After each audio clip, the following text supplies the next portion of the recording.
Halo guys, jadi di sini saya akan membahas tentang tugas pengantar sosiologi saya. Sebelumnya perkenalkan, nama saya Octavia Gustiana, NIM 20040254048. Saya dari kelas PPKN 2020B. Kali ini saya akan membahas peran dan status sosial.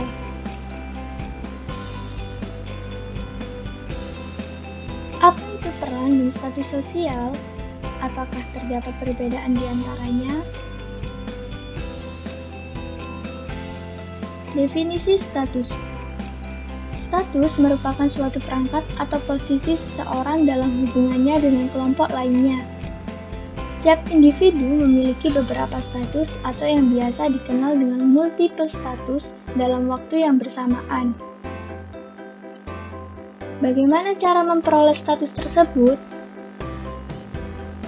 Yang pertama adalah askribus status, yaitu status yang diperoleh secara langsung tanpa perjuangan.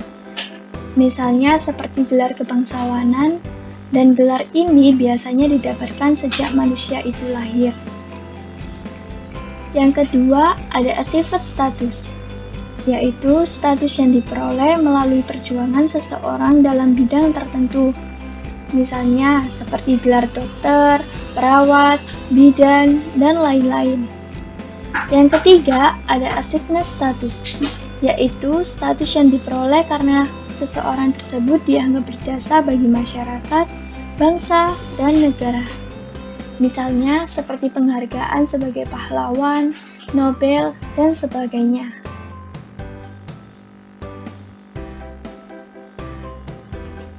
Selanjutnya adalah pengaruh status. Status pada individu tentu akan mempengaruhi sudut pandang pada masyarakat. Misalnya saja, seorang guru dalam masyarakat akan dianggap sebagai seorang pahlawan yang mencerdaskan anak bangsa. Berbanding terbalik dengan seorang copet. Seorang copet di mata masyarakat akan dianggap rendah dan buruk. Namun, status juga memiliki sifat ganda. Contohnya adalah status pada seorang guru laki-laki yang sudah menikah. Di sekolah, seseorang tersebut berstatus sebagai guru.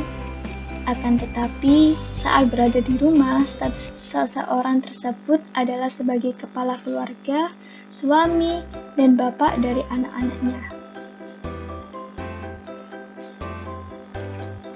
Selanjutnya, definisi peran. Peran merupakan tingkah laku individu yang memantaskan suatu kedudukan tertentu.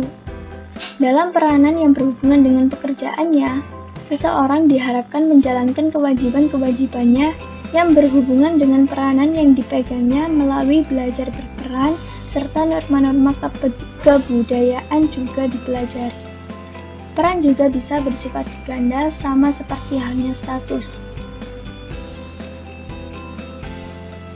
Suatu peranan paling sedikit mencakup 3 hal berikut ini.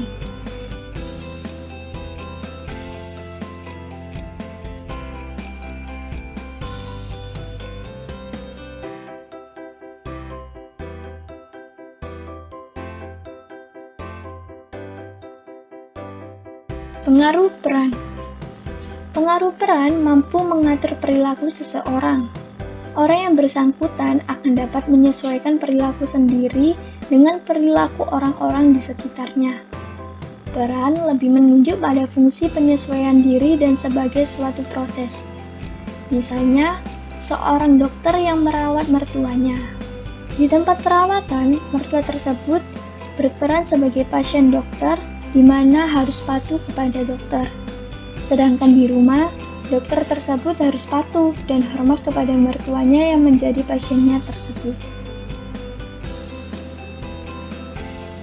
Hubungan status dan peran.